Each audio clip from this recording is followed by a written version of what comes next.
Hello, everybody. I'm Sandra Gaudenzi from London. I teach at the University of Westminster, and I'm part of the research group IDOCS. Today, really, what I wanted to do was to take a bit of time to think about what we have been doing in the field of factual storytelling and digital factual storytelling. How have we been using augmented reality, really? And I think the question that interests me is to understand what is it really that we have been augmenting while using this technology for factual stories. So let's have a look through a few ideas. The first thing is, let's go back to basics. And let's actually understand the word itself. What does to augment mean in English? Now, it's a verb, so it's something that we do, and it's about making things bigger, larger, whether it is in size or in value. So effectively, to augment something is to make it more visible to others or to ourselves. So I find it interesting that this is the word that has been used for augmented reality, which really is a technology. Yeah, this idea that we could augment, so make bigger reality itself, which of course doesn't make a lot of sense unless we start thinking that, our power is in deciding what is it that we want to make visible. So it's more, I think, about picking and choosing things that we suddenly make more visible to our users and therefore changing the reality of the user than in really augmenting reality itself, which is way too large to be done.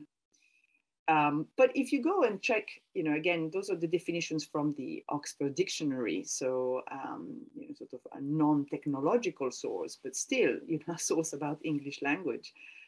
If you have a look to what the definition of augmented reality is as a noun, it says very clearly that it's a technology that superimposes a computer-generated image on a user's view of the real world, thus providing a composite view. And I think that's really where this technology has started to make sense. It's about not going into virtual reality, like completely I'm outside of this world and I'm into another one. It's not into being just in this one. It's a little bit like putting filters in between us and the world and creating a mixed reality. And this is what the technology is allowing us to do. Now, for me, what is interesting is to know, so what have we done with it so far? And really, is this what we want to do? I like to speak to people who are creatives and to think, okay, we have a technology at hand that can be used. Let's first have a look to historically in the last year since this technology arrived, how it has been used in our field, because of course, AR has been used in a lot of different fields and in commercials ones as well. But I am only interested here in storytelling within digital world and nonfiction. And really my aim is to, at the end, really question if we have to decide what we augment in reality, for sure there must be a consequence. And for sure we need to know why we're doing this and why it's worth it, because this is the only reason to choose this technology for our stories. So this is a little bit the space that I would like to open today as a space of reflection. Not that I have any answers, of course, but more, providing, an overview of where we are, and probably some questions for us all to reflect on how could we use this technology in a way that is really meaningful to us as storytellers, and hopefully to make stories with impact. So let's go back a little bit in time. And let's remember that here we're speaking about AR as a technology that really arrived in our lives around 2016. And the novelty was that it was something that we could do on our mobile phones. And the very first people who took it on board and who explored and exploited it were, for example, Snapchat, who had created the first AR filters. I mean, as you can see here in the image, I mean, most of it was about selfies. And that is still a huge market, by the way. In the meantime, all the digital platforms have pretty much catched up. You know, Instagram is doing filters. Everybody's doing filters. They're mainly used, though, to look at ourselves. So, you know, to have red hair or to be funny, to make something to augment our own image. And this is what then gets shared to others. Of course, this might not be specifically exciting for us storytellers, especially if we come from the world of documentary, yet it's a technology that can be used, you know, in other ways than how Snapchat has used it.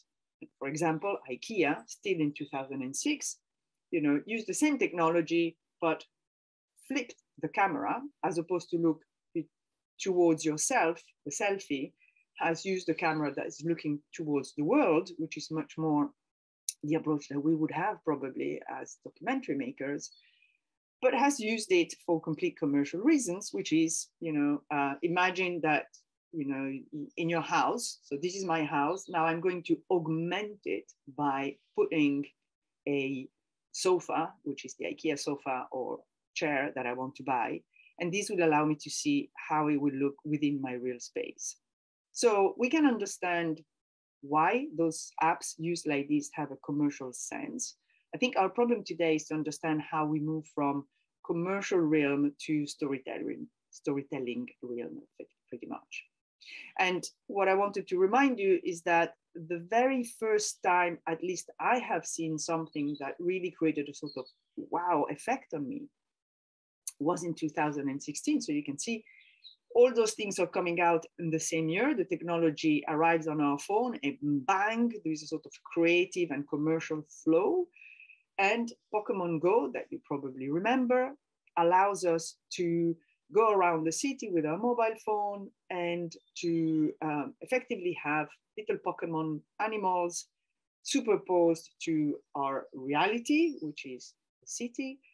And we can even interact with it. So we can, you know, create a battle, you know, make them transform. So it's not only a layer in between me and the world, but it's also a layer that has its own vitality, you know, where I can actually interact and change something. I change something on the layer of my phone. Of course, I don't change anything in the real world. I think you all remember these. And for me, the very interesting point there was to think, okay, this has been used for a game, but clearly we can now use exactly the same technology for much more, because what if we started seeing stories happening in the city through our mobile phones? Yeah. So of course it was, from a creative point of view, an important moment. Now, what happens after is that the Pokemon Go inspires a lot of people. A lot of people go and work on different possible apps, commercials or not. I think the first time I really saw something that landed in the world of what we would call factual storytelling by using AR was actually one part of these, you know, wonderful and multi-faced and very transmedia project, which is The Enemy, by Karim Ben Khalifa. And the last part of it, the project started, you know, pretty much actually in 2016, 17, if I remember, with a VR side of it. But by the time the project went to VR in exhibitions, VR into the space, a public space where we could interact with others. And then one part of the project became, how can we bring the enemy, which is the topic of this whole project, about having war enemies meeting each other and speaking to each other and positioning us in the middle of a conversation that actually never happens, because enemies in war do not speak to each other and do not see each other like human beings, but just like enemy. So this is a project about deconstructing the creation of the enemy, which is actually a psychological construction, a cultural one, a political one. And the way this has been done was first by using VR. And the very last part of this project, 2019, they create an app which brings those characters that have been interviewed for the VR piece effectively into our world, into our living room, into our parks, if we are in the park. So let's have a look for those who had not tried this app, which actually is downloadable by, on the Apple Store or any other store, if you look at the enemies here. And I have just taken, a little snippet that I want to show you so that you know what it looked like.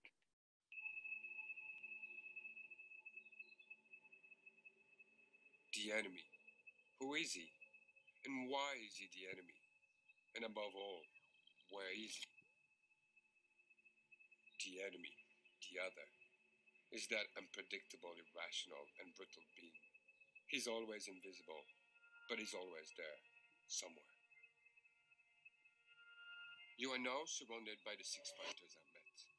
Your presence can change everything. Who do you want to meet first? Choose a place outside where you will have enough room to move around. I'll just stop it a second. Apologies, the sound is not very good. But effectively, you load your app and then you choose a place in a public, wherever you want, and then you decide when you want the story to start. And those characters arrive in your space. Well, let's have a look to that. Hold on, hang on. Let me go where we were. But you are now surrounded by the 6 fighters I met. Your presence can change everything. Who do you want to meet first? Choose a place outside where you will have enough room to move around.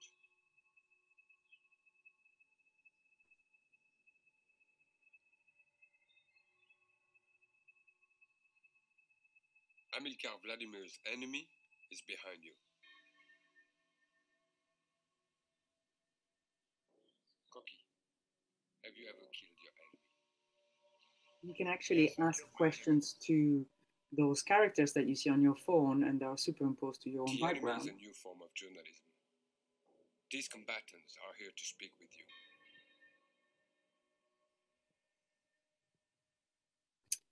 This gives you an idea of what Karim was trying to do, which was effectively to bring the stories and the characters within your life, although we are not, when we see probably this app, in a situation of war, and they're probably not our enemies, but we end up being in the middle of them. So let's go back to the original question. What is it that has been augmented through the technology of augmented reality? Okay. In the case of Pokemon Go, what do you think has been made bigger, visible? Because that's what's our definition of augmentation, to make visible. What do you think has been made visible? I'll give you my answer for what it's worth, and it's actually a very simple one, is the Pokemons. In Pokemon Go, the Pokemons, which are the characters of our story, which is of our game, they are now alive and they are around us. Okay. So what does this really mean? It means that the technology makes me, the user, see what my eye doesn't see, because of course, without the phone, without the technology, I could not see the Pokemon character. But it's also about allowing me to use my imagination. And now imagination, that is what I would have used to think of a Pokemon in real space, becomes a hybrid imagination because it is visualized by the app itself. So the phone becomes this screen that is kind of in between. It's like if I could project part of my imagination on this phone. And as a result, since the background is the city, so the city actually becomes a character, and it becomes like a playground for this game. So now the game playground, the space, is my city, and the characters are the Pokemon that are only made possible through this technology. If not, I would not see them. Now, if we move to the enemy as a project, which is not a game, but a factual project, what has been made visible? Okay, again, I think an easy answer. The characters, the enemy. But these times, the meaning is the same. Is the the Pokemons are alive and they're around us, and here as well, the enemies are around us and they're alive. But of course, now we attach to it a sort of much more philosophical or maybe political reading to it. That to think that the enemy is always around us because it is a construct of the mind now acquires a complete different meaning. So the same technology is used, but it's used to create a complete different type of meaning forming, I think. And it's about, this app was also aimed at soldiers who do not want to see their enemy or do not want to acknowledge their enemy. So in that case, the technology is actually making a situation possible that in real life would not have been possible. What it means from a factual point of view is that this brings a context with it. I, user, am standing between wars. I am part of wars, even if they're not happening in my country. And war therefore becomes a construct of the mind that the technology allows me to be in touch with. I think that is a very powerful use of this technology to a certain level, and especially a very pioneering one because it was early days and the first big project in factual done with this technology. Now, just a year before, though, what I wanted to let you know, because I'm not going to touch it too much in this presentation because I don't think there have been that many projects, to be honest, is that AR that we normally now see through our phones, of course, has a much more interesting, probably a more complex technology behind, which is by using sort of glasses, whether they're the whole, there are all sorts of different glasses in the market. They haven't really picked up. So this is why at the moment we only speak about the phones. But I think in the last 3 to 5 years, the industry has been trying to create, you can see it in the image, a sort of glasses which are semi-transparent, so it's not VR because I can see through, and there is a space in which is a projection of this layer. And so I'm literally turning my head and I can see the layer superimposed to my reality. It is still a bit clunky, so this is why, and still too expensive, so it hasn't been used a lot. One of the very few projects that I have seen that have used this technology was Terminal 3, which was about putting you in a situation of immigration control. You as a person would arrive in a room, so this was done in a festival, would put your glasses on, and when it played, you were in a situation where you would now suddenly see other characters through your glasses, a sort of hologram type of look, and you could actually speak to them. So for this one, let's have a look, if we can, to their YouTube trailer. And it kind of is self-explanatory, really, if it loads. And this will give you a bit of a background of what they were trying to do. Cultural augmentation is when you can bring a hologram of a person in a space that they wouldn't be able to inhabit in real life. It challenges people by forcing them to share presence with ideologies and humans that they otherwise wouldn't cross paths with. At OneRec, our work is focused at using augmented reality to bridge the divides caused by physical barriers such as walls and borders. In our upcoming project Terminal 3, the viewer steps into the shoes of a US customs officer to interrogate a hologram of someone who appears to be a Muslim. Terminal 3 sits in a very interesting space between fiction and non-fiction.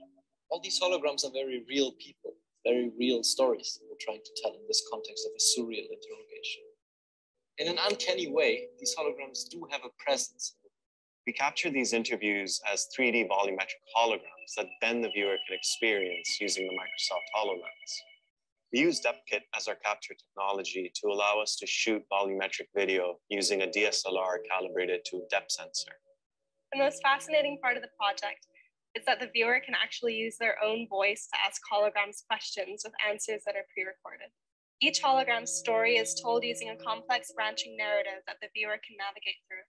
We give the viewer a lot of agency in terms of the narrative. You can ask the holograms questions like if they've been associated with the Taliban, or you can ask intimate questions like, what's your relationship with the moon? Because of the branching narrative, this project requires a much more interactive soundscape and score. So when one of the holograms is telling you about her trip to the Sahara, you can actually hear the car in the distance and the footsteps in the sand walk right through you. We use Unity to build the interactive game mechanics of our story. The hologram starts out very abstracted, and as the viewer asks questions and gets to know the story, it starts to appear more realistic. At Riot, we believe in the power of immersive storytelling. It made sense to have the One Rig team work out of the Riot offices to not only showcase their amazing cutting-edge technology and augmented reality, but to also create something that was meaningful and impactful. Terminal 3 really showcases the presence that AR enables.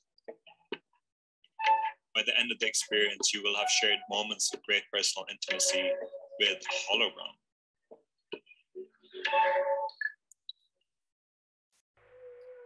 Okay, it gives you an idea of the complexity of this project, which was, very ambitious, really very ambitious. Now, let's go back to our question, what are we augmenting? What are we making visible in Terminal 3? What do you think? For me, what is made in this case, it's a real life situation. So it is people, although they don't look very real because they're holograms and they're a bit stylized, but I am sitting in a room with other two people so it is creating a situation that appears to be live, okay? But the thing for me is that, is it really an augmentation of reality, in the sense that the fact that I'm sitting in a chair and that there are two empty chairs there, and that when I put my glasses suddenly on that empty chair, I can now see a silhouette of someone. Have I really augmented my reality? To be honest, I think I could have been in a VR space from the beginning. It would have been exactly the same thing, because the way the reality, the space, the environment has been used is not really giving me any extra information. It's not making it feeling more true to me. So although from a technical point of view, this is an amazing project, I'm actually really wondering whether the fact of being AR is actually adding anything, yeah? And those characters feel maybe more real, but I know that I'm not in a room with them, and I know that I'm not actually taking a decision in whether or not they can enter the country. So for me, this fits more into sort of an improvisational theater kind of potential, although it was a branching narrative. There is an element of role playing because I can ask a question and I wait for the answers. It is constrained by the system because not all questions can be answered, but it's more the use of AR in a way, it's probably not, for me at least, totally justified. So what is made visible is actually a reality that I don't have access to. And the whole point of augmented reality is, for me, is to use the reality I do have access to see it differently. So this is doing the opposite of what I think is the strength of this medium. Again, personal point of view. Now, other thing I'd like to do is to step out of, for 1 second, of what has been happening in the factual world of storytelling, which is, as we know, a little bit of a niche, and to remind ourselves that because the technology is there, it has been used a lot, and it has been used, of course, by artists. And I always think that new technologies it's great to see what artists do with them because they normally push it very far. And they also push the understanding of what the technology is for very far. So while on one side you had projects, as developed as The Enemy and Terminal 3, on another world, the art scene, you had, for example, Apple pairing with the New Museum in New York and creating an art exhibition outdoor, which was completely a AR art exhibition, hence the title Art with the brackets. And I think it's one of the, it's not the first example, but it's one of the most commercial one, because they have paired with a museum and with Apple and with Today as well. But let's have a look to these, again, to their video.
Okay, so what can you see there? It is effectively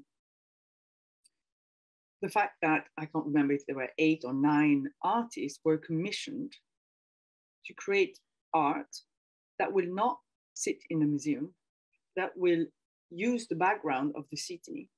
And, some of them have done words, but some of them have done feet in the, but the reason for which that art makes sense, it's because of its environment. The feet only works if it's there in the middle of the cars, because that's what is funny, yeah? The text only makes sense if it's superimposed to a particular building. So now those two things, the reality and the augmentation of it, really need to sit together to make sense. And I think this is where artists have really got the sense of what this technology could do, because they're really using it to look differently to what we already have around us. Now, I've selected for you another artist, again, 2018, pretty much, Estamos. This is a piece that, again, was commissioned to be AR and physical, called The Two Sides of the Coin. I'm gonna show you a selected part of an interview of her, just a piece of it, to make you understand what attracted her in this experiment. Let's have a look.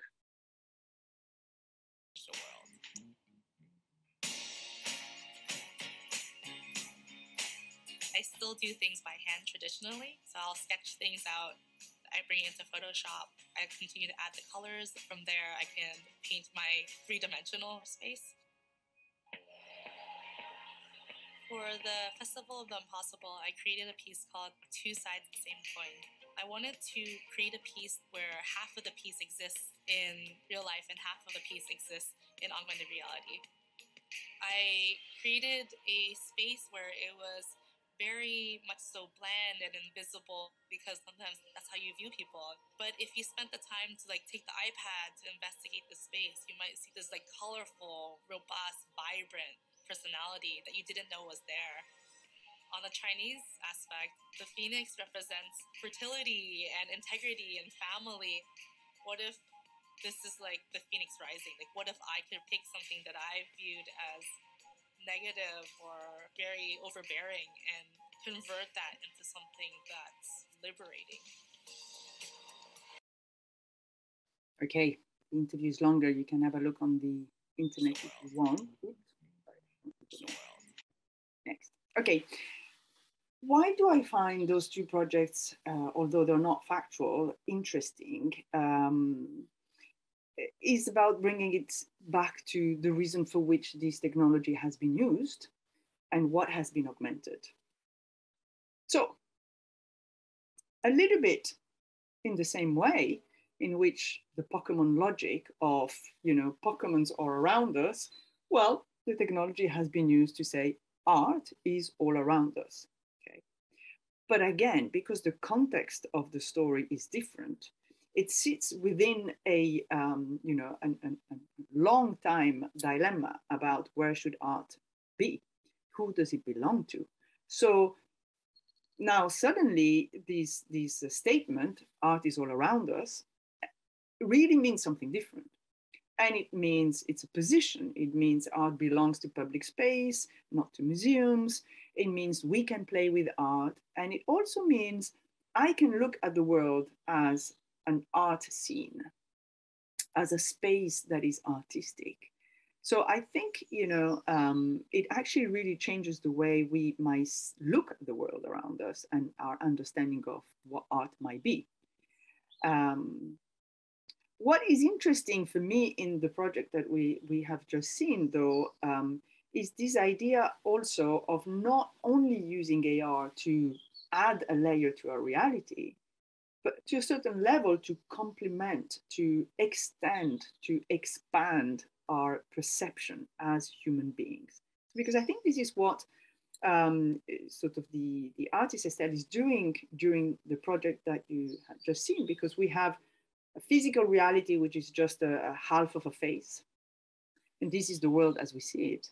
And then by using AR, we suddenly see this phoenix, we see the complexity of the person, we perceive the person differently. We look beyond our, physical limits probably, and sense the person from maybe a much more emotional point of view. So we pay attention to our emotions. We look at the individual beyond what the individual can just show. So there is a psychological dimension of extension through AR that I personally find super interesting, and that I would invite you to think about. Now, much more recently, although it's only 3 years after, actually, two years after, it's not that much, is a beautiful project that I really think you should all have a look to, although it's a complex one because it's a transmedia project called Resolved. So that was done by Frontline and PBS, very recently. Now, this has a VR component to it. It also has a very interesting web documentary online. And one part of the project is the augmented reality side of things. It is about, but I'll play you a video so that, again, it's a selection of a much longer piece. So let's have a look to what they have to say.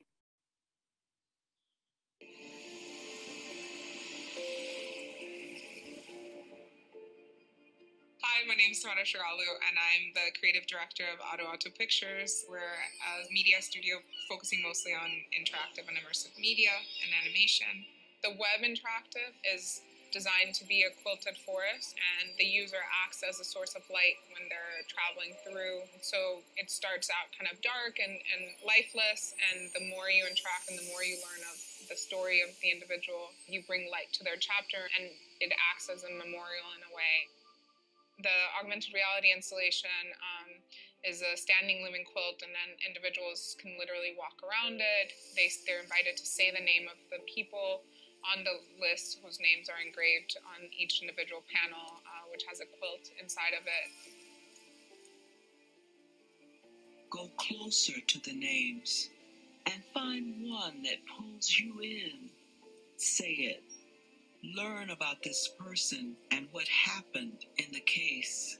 I was really inspired by, in particular, African American quilting traditions, since the majority of the victims were African American. And looking at quilting, I also saw that it was something that kind of spanned across different American groups and was used historically to document histories and stories. And in particularly formerly enslaved individuals, when we weren't allowed to read or write, the only way to document our family histories was through quilting.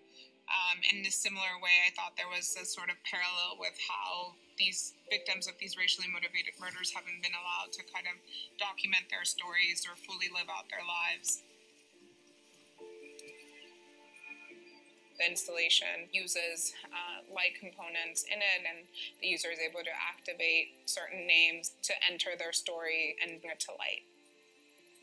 They can learn more about the case, what the FBI has done to solve this case, and also hear more about from the next of kin and survivors. That kind of drove the design of the experience. And as I was thinking about that, I started thinking more about the role or the symbolism of trees in America, and how there's, on one side, it's seen as a sign of liberty when you think of the liberty tree. And in another side, for most African Americans, it's seen as a sign of racial terror. The history and these cycles of racial terror have robbed many people of the ability to connect to nature.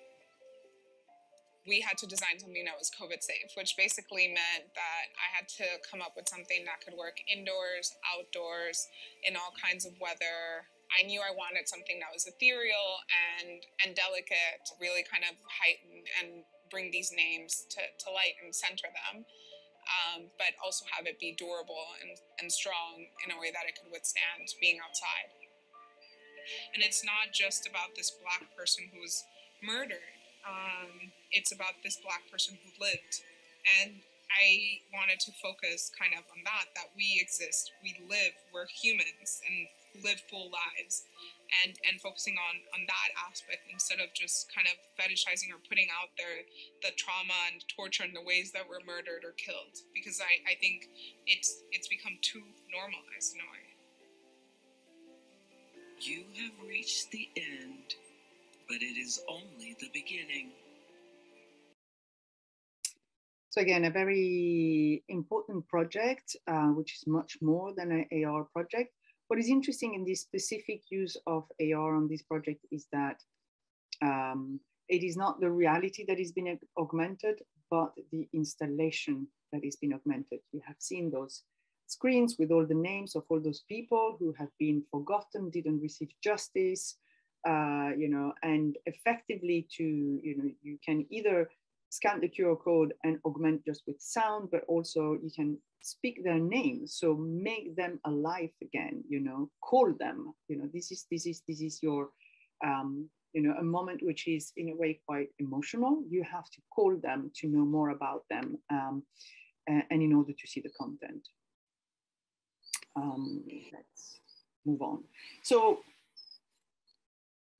again, I think what I'm looking for here are, projects which are trying to use AR beyond the idea of bringing a story to you in your space by visualizing a character or visualizing the whole story, for example, but rather that are trying to use the same logic that some artists have been using, which is how can I use the space that is around me as really part of what needs to be to create meaning to the AR. And the AR becomes a layer that that speaks about emotion, speaks about who we really are, and makes us look at our own world differently. Now, for this reason, I also will spend a little bit of time on a project I'm personally involved with. This is a transmedia collaborative project that has been done with the whole community, but initiated by myself and Sandra Gaudenzi, where effectively during the Corona times, and the pandemic, and especially, the lockdowns, we have invited people to create a documentation of their being stuck in isolation through visual poetry. Visual poetry, we've defined it as 3 photos and a short text. So we had pretty much sort of 1,000 people on Facebook sending daily visual poetries, speaking about themselves and creating a community of care while we were locked and felt disconnected. So this was a way to be connected.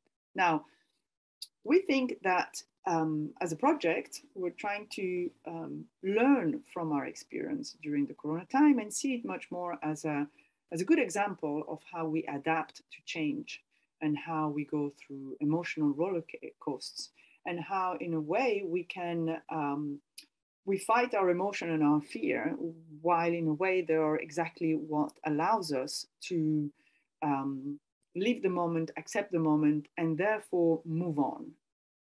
So for us, what we want to augment is, in a way, the emotions. The emotions, by definition, are things that you don't see, but they are within us and around us. And so the bet that we're doing is, can we use augmented reality to visualize and have a dialogue with the emotions that we felt and that are still probably kind of trapped in us, so that we can process them and move on. And for this, we are experimenting. This project is still completely at the experimental stage with augmented reality filters in Instagram. So we don't want to use an app. We want to use an already existing system in social media, because part of the project is also about using social media for good. And so, we have used Facebook in the past. And what about using AR filters was a little bit our challenge.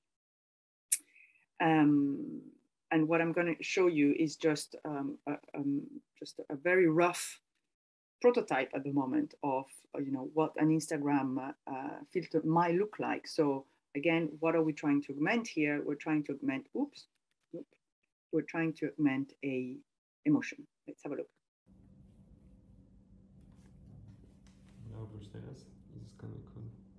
This is the haiku, and now you would scan it, and this would bring you to your Instagram filter account. When the night falls and the shadows visit,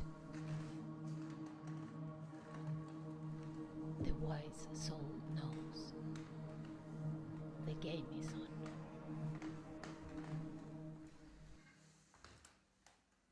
So you are within the fear itself. You are asked to do something with it and to transform it.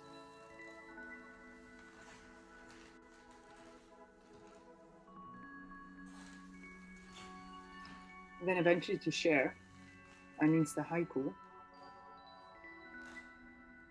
to others, with others, so that you can transform this emotion into something you can speak about. Now, this is completely at the moment at a prototype level, but I just wanted to bring it on because for me, it really represents the challenge that we have with this technology and what personally interests me with AR. And not that I'm trying to convince you, but I just want to at least, sort of instill the doubt that this might be an interesting direction to go into. So for me, what is the challenge? That if you had really a magic power, if we were to think about AR as a magic wand that allows you to see things that you wouldn't see before, and so that you make things suddenly visible, then in that case, what would you want to unveil? I think that's my question for you. What do you think is worth noticing that we do not notice?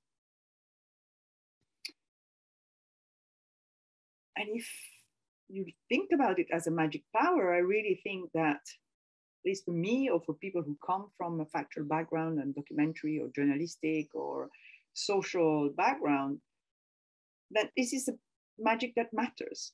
It's not just a gimmick, like, let's, have a look of what we look like if we had red hair or, sort of stars in my eyes or, this is possible. Of course, it's possible with this technology, but does it matter?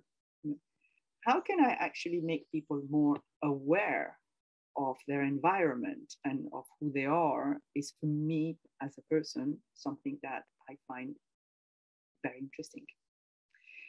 And so my final slide to you, and maybe the thought and the provocation I would like to leave you with, is this idea that augmented reality is just a technology. It is only as good as what we do with it. You know? But I think it is our chance to, in a way, see or make visible the intangible.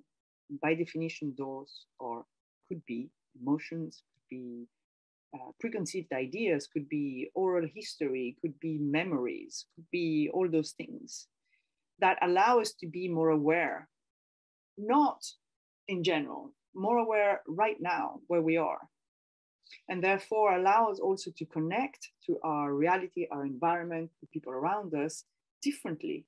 So it's a way to see differently. And if we take it like this, I really think that it is not about adding content, you know, or taking a story that normally would be on the screen and now, oops, I can show it to you on your living room.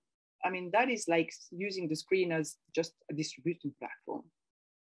For me, what is interesting is to see AR much more as a way to expand our eyes to the world and to ourselves. And so it becomes a way into a personal expansion. And I find that particularly exciting. Let me come back to you before we say goodbye. So with this, I just hope that many more work on AI are going to be done, and AR are going to be done, and that this talk has inspired you to first look a little bit about what has been done in our field, but also to think, how can we go further or actually go in the direction that interests us? So it is an open question with you and for you. And with that, I wish you all a great day. Thank you for listening.